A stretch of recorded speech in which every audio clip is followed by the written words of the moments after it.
A menudo me preguntan por qué deberíamos preocuparnos por los ángeles, o la angelología y todo ese tipo de charlas de otros seres celestiales. Admito que en mi experiencia en el colegio bíblico y en el seminario,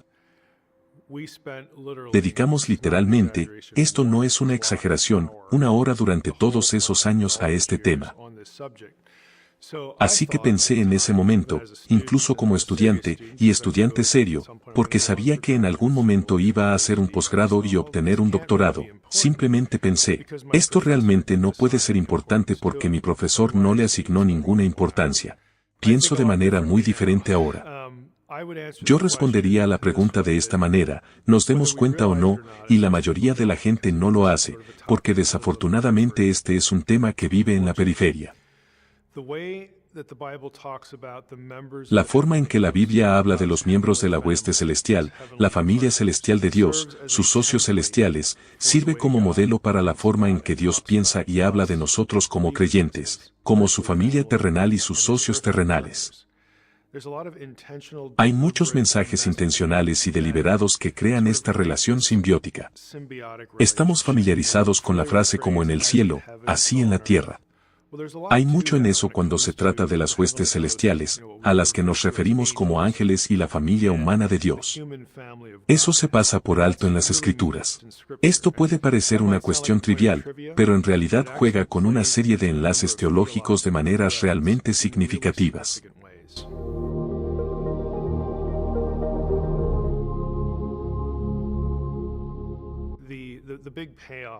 La gran recompensa por prestar atención a las huestes celestiales es que si tenemos lo que yo llamo la cosmovisión del consejo divino en nuestras mentes, nos daremos cuenta cuando lleguemos al libro de Apocalipsis e incluso a capítulos anteriores como Hebreos capítulo 12, que los creyentes humanos, la familia humana de Dios, en realidad forman el consejo reconstituido y nuevo de Dios. Cuando pensamos en glorificación, a los evangélicos les gusta usar la palabra glorificación, otras tradiciones usan la palabra teos y su exaltación, o algo así. Los creyentes humanos en su estado final somos hechos como Jesús, sí, pero nos volvemos aptos para el espacio sagrado. De la manera más definitiva. Nosotros como seres humanos, creados por debajo de los Elohim, en el Salmo 8, el hebreo dice por debajo de los ángeles, menos que los ángeles. De hecho, somos elevados a esa posición para ocupar ese rango de estatus y formar un consejo recién constituido para Dios, un consejo con Dios para disfrutar la creación y administrarla. Hacer lo que Dios quiera que se haga en el estado final, Dios se sale con la suya con un Edén restaurado y nosotros somos su familia glorificada junto con los miembros de la hueste celestial que permanecen leales a Él. Así que aquí tenemos una especie de modelo funcional de asociación empresarial familiar. Y al final de los días, eso es lo que somos y ese es nuestro estatus.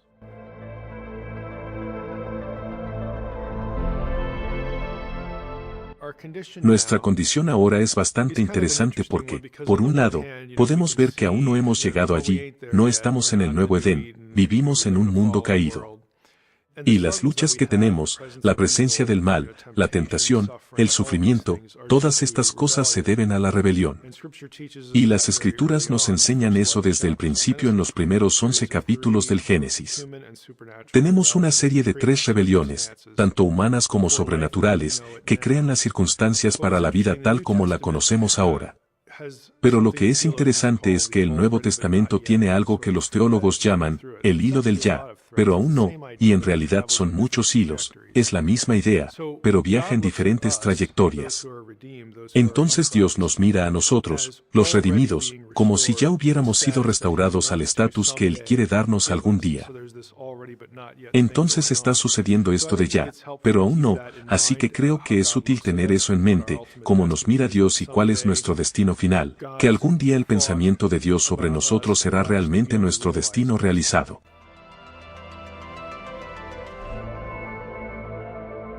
Tuve la suerte de crecer en una iglesia que tomaba las Escrituras muy en serio. Y por eso, porque nos enseñaron datos bíblicos, y realmente, ya sabes, teología bíblica. Realmente nunca tuve problemas con la identidad y la misión.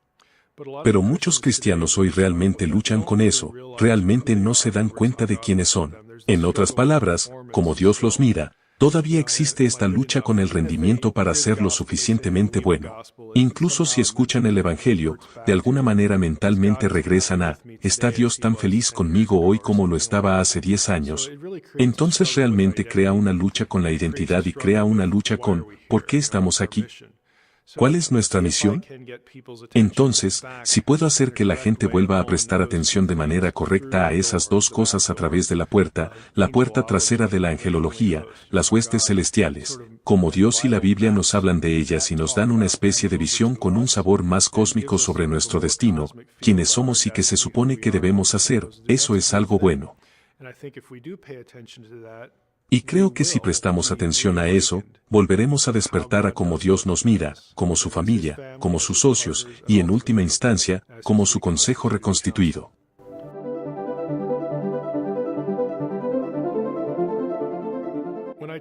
Cuando normalmente me invitan a un lugar para hablar sobre los ángeles, normalmente comienzo con una afirmación que suena más o menos así, ya sabes, lo que los cristianos creen que saben sobre los ángeles se filtra o llega a nosotros en gran medida a través de la tradición. Ahora bien, no quiero que la gente se quede con el pensamiento de esa afirmación de que todo lo que creemos acerca de los ángeles no es bíblico.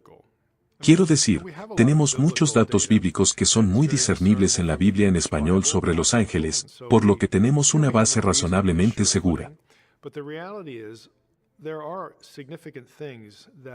Pero la realidad es que hay cosas importantes que se enseñan sobre los ángeles, ya sea en la iglesia o en discusiones cristianas o libros populares, que realmente no pueden vincularse bien con lo que la Biblia realmente dice. Y así, en mi libro, Ángeles, el subtítulo es deliberado, lo que la Biblia realmente dice acerca de los miembros de la hueste celestial de Dios. Porque hay una desconexión entre aquellos que realmente profundizan en el texto de las Escrituras y la forma en que se habla popularmente de los ángeles.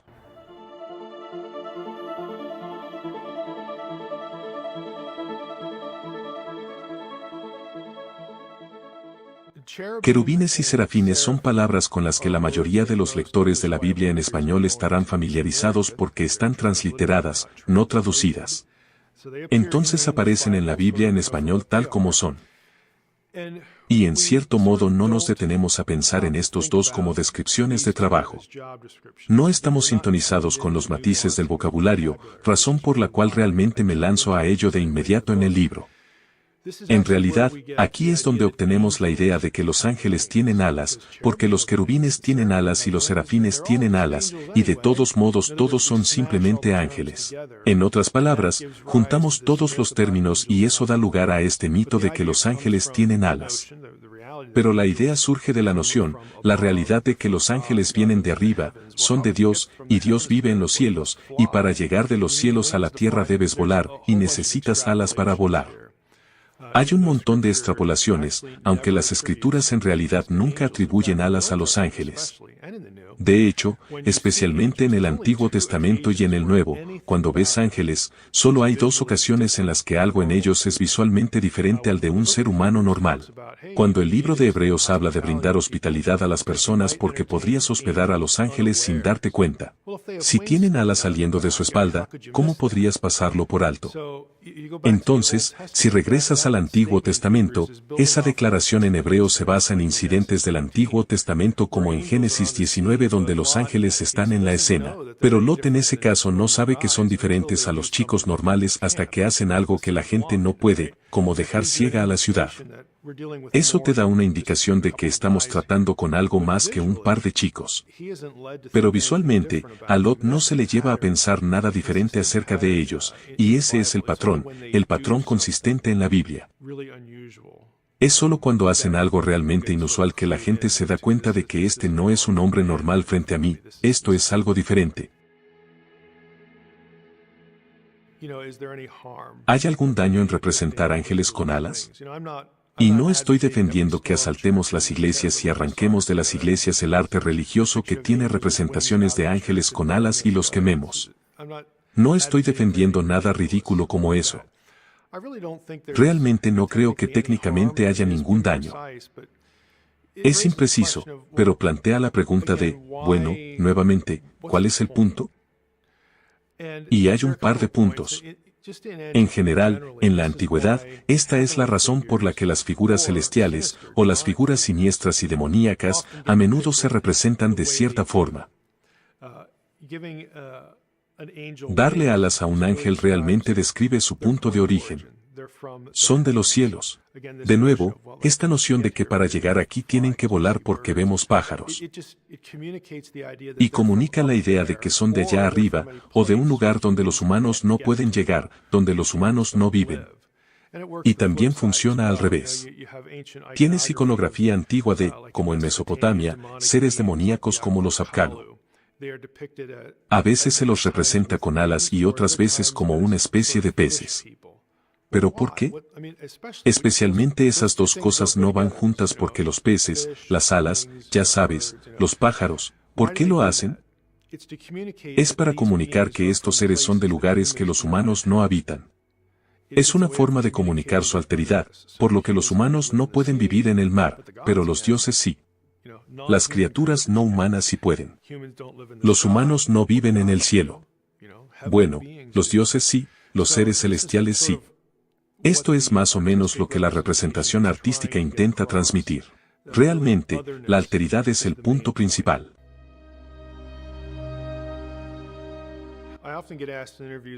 A menudo me preguntan en entrevistas por qué un libro sobre ángeles, y mi respuesta, algo caprichosa pero honesta, es muy típico cuando hablamos de la cosmovisión sobrenatural de la Biblia que los malos acaparen toda la prensa. Todo el mundo está interesado en los demonios por Hollywood y todo eso. Simplemente parecen recibir más atención de la que probablemente merecen. Y pensé que sería genial tener un libro que vincule lo que decimos sobre los ángeles al texto en lugar de a la tradición, para eliminar la tradición y centrarse en las escrituras. Además ya es hora de que los buenos sobresalgan, que tengan algo de tiempo en el escenario. Lo que queremos hacer es darles lo que les corresponde, y centrarnos en los buenos y no en los malos. Cuando entramos en una discusión sobre los ángeles, inmediatamente nos topamos con un problema, y ese es la terminología. En mi libro, usamos la palabra ángeles en el título porque es bueno para la búsqueda, pero el subtítulo es realmente significativo y es deliberado. Lo que realmente dice la Biblia sobre las huestes celestiales de Dios. Y la razón por la que quería ese subtítulo es que no todos los miembros de la hueste celestial de Dios son ángeles. Y eso suena extraño para la persona promedio en la iglesia porque, ¿qué otra cosa serían? Bueno, básicamente tienes tres categorías semánticas. La primera es que hay términos en el Antiguo Testamento que describen lo que es por naturaleza un miembro de la hueste celestial. Entonces esta sería una terminología como espíritus. Son seres espirituales, no tienen cuerpos como nosotros. El segundo grupo serían los términos que realmente tienen que ver con el estatus y la jerarquía, más o menos donde encajan en la burocracia de Dios. Luego tienes un tercer grupo, y aquí es donde realmente cae la mayor parte de la terminología. Estos serían términos para describir funciones o roles, esencialmente sus descripciones de trabajo. Ángel en realidad pertenece a este grupo porque no es lo que es un miembro de la hueste celestial, aunque así es como estamos acostumbrados a usarlo. Pero ángel no es lo que es una cosa, es lo que hace ese miembro de la hueste celestial. Querubines, querubín, serafines, es el mismo tipo de cosas. Esos términos provienen respectivamente del acadio o del babilónico. El otro es egipcio. Pero son términos que describen a los guardianes del trono, los protectores del espacio sagrado. En el mundo humano, estos serían aquellos que protegen al rey, pero también se aseguran de que ninguna gentuza se acerque a él.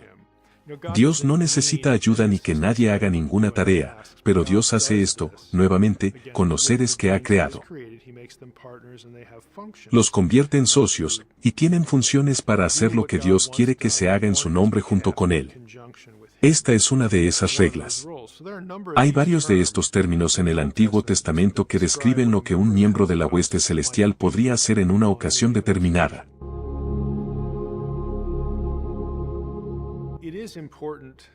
Es importante saber que la terminología es bastante variada y diversa, y encaja en estos tres grupos. ¿Qué es una cosa? ¿Dónde se ubica? ¿Qué hace? Eso es importante, muchas veces por las rebeliones, porque algunos de esos miembros de la hueste celestial tenían un trabajo particular. Van a perder ese trabajo, y luego conseguirán otra cosa, se hará referencia a ellos como otra cosa, y eso importará más adelante en algún pasaje de la Biblia.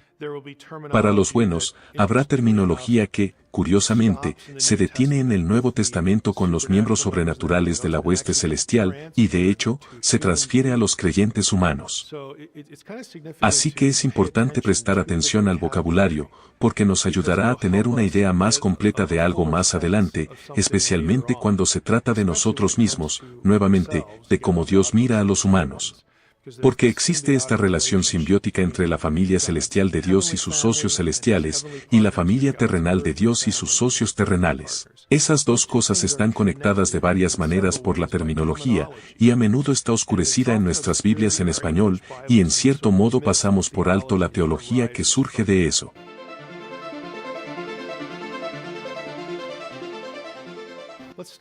Empecemos con el término hebreo ruach, espíritu.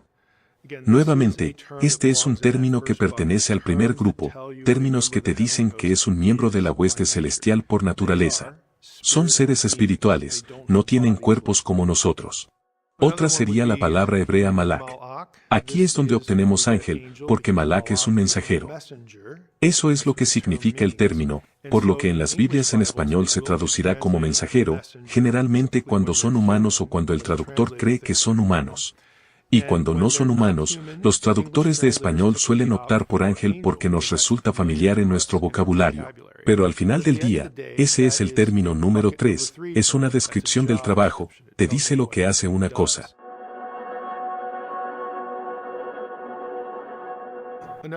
Otro ejemplo de un término de categoría 1 sería chamaim.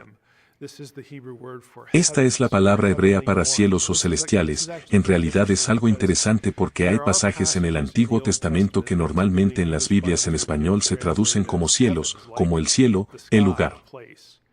Puedes, y algunos eruditos lo hacen en ciertos pasajes. Puedes traducir eso como los celestiales, para animarlo, o convertirlo, hacerlo un ser personal. Y eso es legítimo, así que mientras lees tu Biblia en español, a veces querrás prestar atención a cómo un traductor de español tratará ese término. Y saber que en algunos casos es posible que los celestiales apunten a figuras o entidades en lugar de solo al cielo.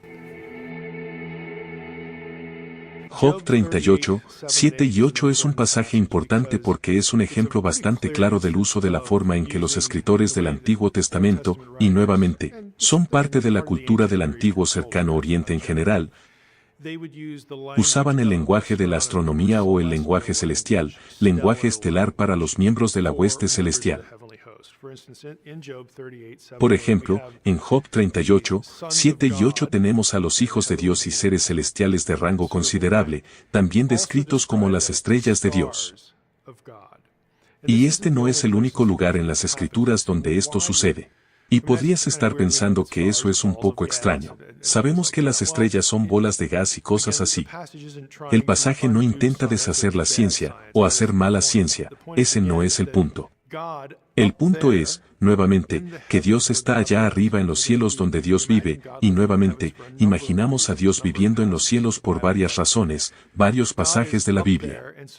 Pero Dios está allá arriba, y por eso sus siervos, sus sirvientes espirituales, también están allá arriba. Y para hablar de ellos, los escritores bíblicos utilizarán la analogía de las estrellas y los objetos celestes en el cielo. No tienen telescopios, no tienen ciencia moderna.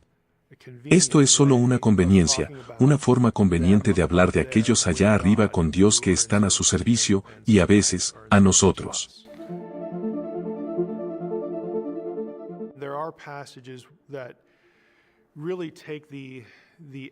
Hay pasajes que realmente toman el lenguaje astronómico y lo animan o dan vida a las estrellas, ya sabes, mientras lo hacen.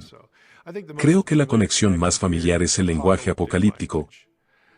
estrellas fugaces, piedras de fuego, este lenguaje parecido a un cataclismo. Y somos propensos a literalizar eso y decir que en el momento del fin, los cielos simplemente se asustarán y tendremos tormentas de asteroides y cosas así. Ese realmente no es el punto.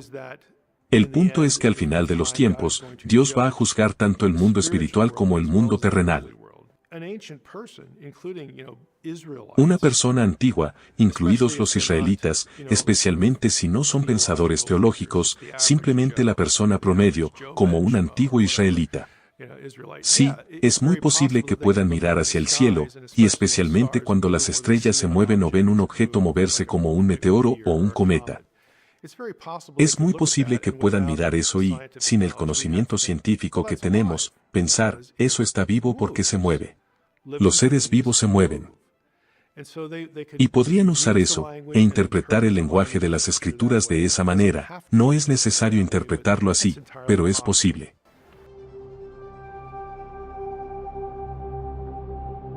En definitiva, el lenguaje de las estrellas es una metáfora realmente útil. Desafortunadamente, no estamos acostumbrados a leer las escrituras. Y mucho menos pensar en ese lenguaje de formas distintas a la literalidad. Nuevamente, sea lo que sea que signifique ese término, esta correspondencia uno a uno de que, si veo un término, lo primero que me viene a la mente es lo que significa. Y normalmente lo primero que te viene a la cabeza es el significado físico de una palabra en particular. Es realmente desafortunado porque en realidad es una metáfora muy útil, y los escritores bíblicos hacen esto todo el tiempo. Leviatán, que era una metáfora muy conocida del caos porque el mar es un lugar aterrador, no puedes vivir en él. Las cosas del mundo natural se vuelven útiles para transmitir ideas abstractas. Y el lenguaje estelar de las escrituras es otro de ellos. Nuevamente, es útil para transmitir el hecho de que Dios no está solo allá arriba. Tiene seres vivos allá arriba con él, y Dios está actuando y activo.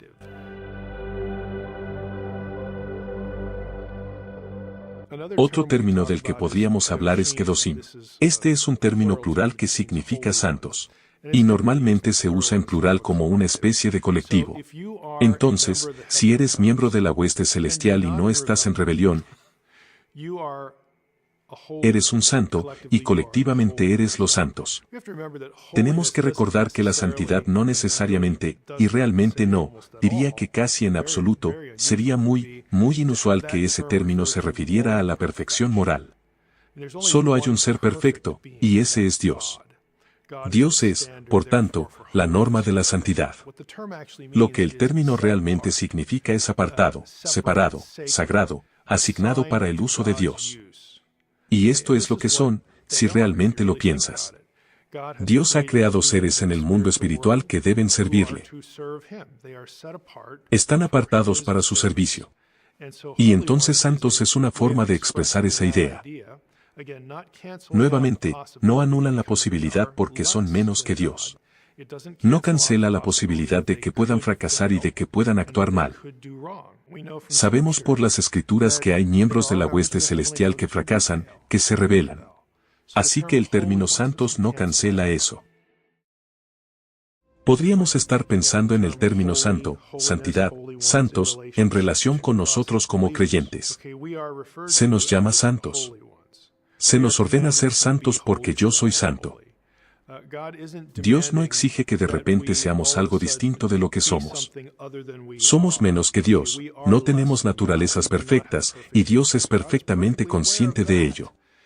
Y entonces, la orden, por lo tanto, es no dejar de ser lo que eres y cambiar cósmicamente para que seas yo. Ese no es el punto.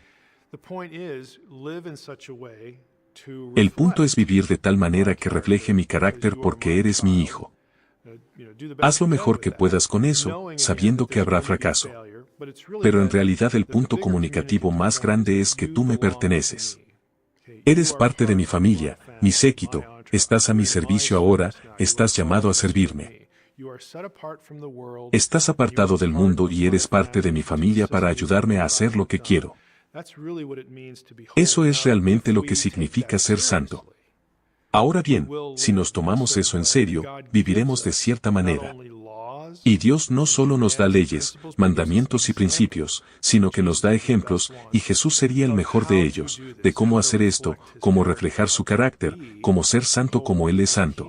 Pero nada de ese lenguaje de comando, y solo el lenguaje en general, exige que se supone que debemos convertirnos en deidades. Simplemente no es así como funciona.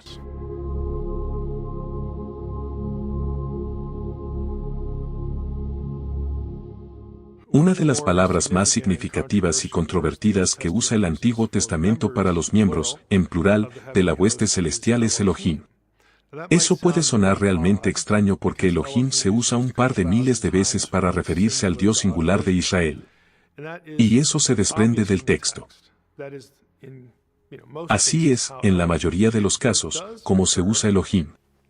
Pero sí ocurre en el contexto donde se requiere una traducción en plural.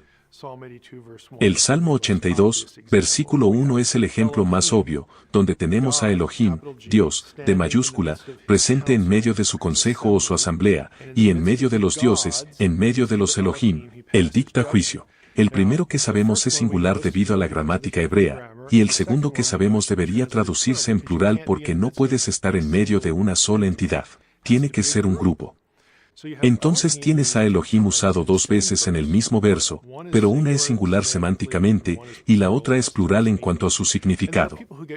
Y hay gente que se conmueve con esto, que sigues leyendo en el Salmo 82 y llegas al versículo 6, donde Dios está hablando a estos seres y dice, yo dije a todos vosotros, pronombre plural, sois dioses, Elohim, pero vais a morir como hombres. Sois hijos del Altísimo, sois Elohim, pero vais a morir como hombres, Dios los está juzgando. Él los castigará por los crímenes que se enumeran en los versículos 2 al 5 del Salmo 82. Así que muy claramente tenemos un grupo. El problema es que no estamos acostumbrados a escribir Dios, y luego ponerle una S al final, porque en el Salmo 82 es muy obvio que estos seres son reales. Dios los está castigando, los está juzgando. Sabemos que no son ídolos ni hombres. Porque en el Salmo 89 tenemos otra referencia al concilio, mismo lenguaje que el Salmo 82, y el concilio está en los cielos. Aquí es donde vive Dios, este es el mundo espiritual. No tenemos un grupo de ancianos judíos gobernando desde los cielos, simplemente no tiene ningún sentido, aunque esto es lo que comúnmente se hace con el pasaje porque Dios en plural se siente un poco espeluznante. Ahora, soy un tipo trinitario estándar. Yo creo que hay un Elohim único que existe en tres personas, pero aún así tenemos que reconocer lo que dice el texto, que hay otros Elohim. El truco, o en realidad la solución, es que tenemos que darnos cuenta de que estamos entrenados para ver la palabra Dios, y mentalmente por defecto decimos, esa palabra significa, o apunta, a un conjunto específico de atributos únicos. Y si los atributos son únicos, cosas como soberanía, omnipotencia, omnisciencia, eternidad, solo un ser, por definición, puede tener esos atributos, y eso es correcto. Es absolutamente correcto, pero esa teología no se extiende de la palabra Elohim, porque Elohim es utilizada por los escritores bíblicos de seres que no son el Dios de Israel, singular y colectivamente. Entonces, ¿cómo le damos sentido a esto? En realidad, es bastante simple. Elohim es un término en hebreo que los escritores bíblicos usarían para identificar a un miembro del mundo espiritual que es, por definición, un ser incorpóreo. Eres solo un miembro del mundo espiritual, es como un término que usarías para etiquetar dónde vive una cosa. Si eres Elohim, vives en el mundo espiritual, ese es tu dominio. Eso es todo. En el mundo espiritual, piensa en la forma en que normalmente hablaríamos de esto, en el mundo espiritual hay muchos Elohim. Los miembros de las huestes celestiales son Elohim, todos ellos, porque son miembros del mundo espiritual, pero solo uno de ellos es Yahweh. Solo uno de ellos tiene esos atributos únicos, solo hay uno. Por eso Dios dice repetidamente, no hay nadie como yo, no hay nadie además de mí. Esta es terminología de incomparabilidad. Así que el Dios de la Biblia es, para usar la gran palabra académica, ontológicamente único, me gusta decir que es único en su especie. Solo hay uno de esos. Yahweh es un Elohim, pero ningún otro Elohim es Yahweh. Así que este es un término que se puede encontrar en el estudio bíblico y que se usa, nuevamente, para los miembros de la hueste celestial, así que no te dejes molestar por él. No te asustes, solo se refiere a un miembro del mundo espiritual.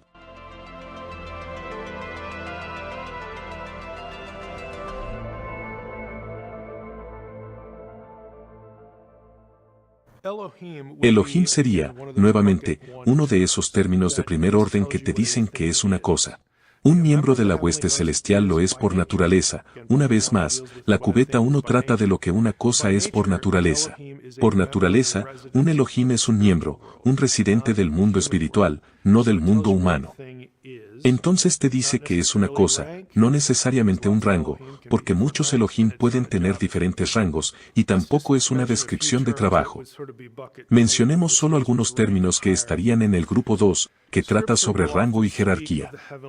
Las escrituras a menudo hablarán de las huestes celestiales en términos de que sus miembros son hijos de Dios. Y comento mucho en el libro, y lo he comentado antes, sobre cómo ese es un término de rango asociado con la corte real. Una vez más, los miembros de la familia del rey, y piensen en hijos de Dios, Dios es rey, los miembros de la familia del rey van a constituir, por definición, una especie de círculo interno, un nivel más alto de la burocracia simplemente por sus relaciones con el rey. Sin embargo, colectivamente, los miembros de la hueste celestial, para reflejar esta idea, y no necesariamente los niveles del consejo, aunque puede hacerlo. Hay términos como consejo, asamblea, tribunal. Daniel 7 es un ejemplo útil porque la corte celestial se reúne en Daniel 7, 9 al 10, en realidad usa este lenguaje. Y no se nos dice cuántos ni quiénes obtienen este estatus.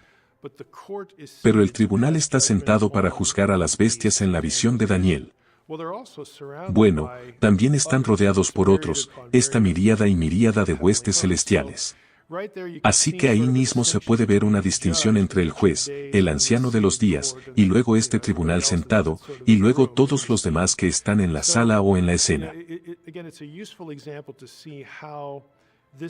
Así que, nuevamente, es un ejemplo útil ver cómo este tipo de lenguaje puede abarcar algo, pero también puede usarse en ciertos contextos para denotar una especie de grupo de trabajo especial, un nivel especial de la burocracia que está a punto de tomar una decisión.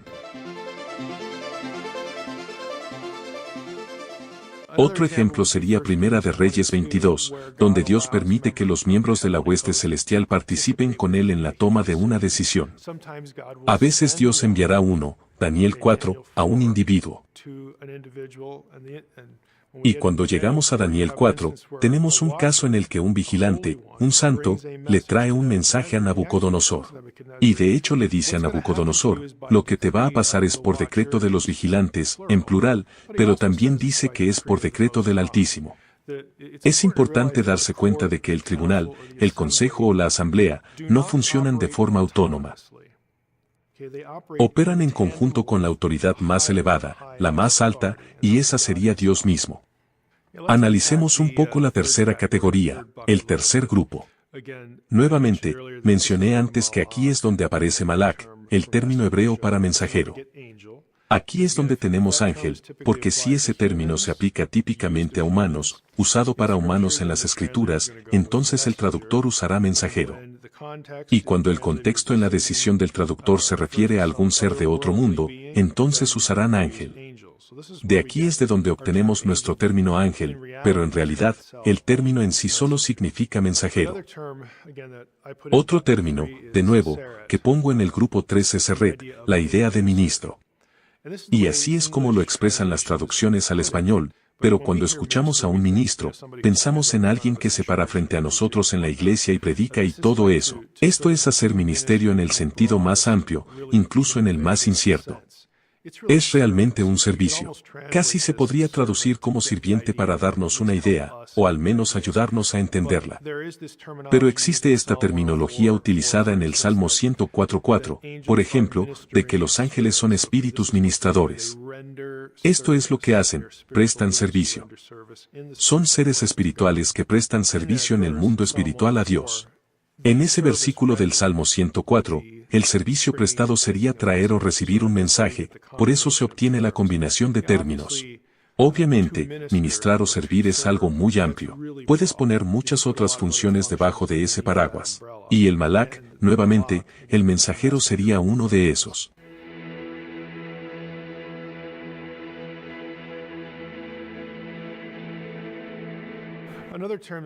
Otro término realmente interesante es arameo, y ese es el término que se traduce como vigilante, o en plural, vigilantes. Esto es interesante porque, por un lado, a los académicos les gusta debatir de dónde proviene realmente este término, cuál es su significado fundamental. Y hay quienes piensan que proviene de un verbo que significa estar alerta o estar despierto. Tienes una diferencia. Y dices, me pregunto cuál es la diferencia, o si importa. Si optas por el significado raíz y la derivación de estar despierto, como no dormir nunca, entonces ese podría ser un término de la categoría 1. Te dice que es una cosa, es un ser que nunca duerme. Pero si optas por vigilar, en realidad la tarea o el deber, el servicio prestado, entonces es un término de categoría 3, que es donde lo puse en el libro. Creo que tiene más sentido la número 3. Entonces lo que tienes un ser cuyo servicio prestado a Dios es vigilar, sea lo que sea que esté sucediendo en la tierra, y donde quiera que se le haya asignado la tarea de estar vigilando. Lo que sea esa cosa, o quienes sean esas personas. Vigilar esencialmente, y este es un término que es bastante raro en la Biblia.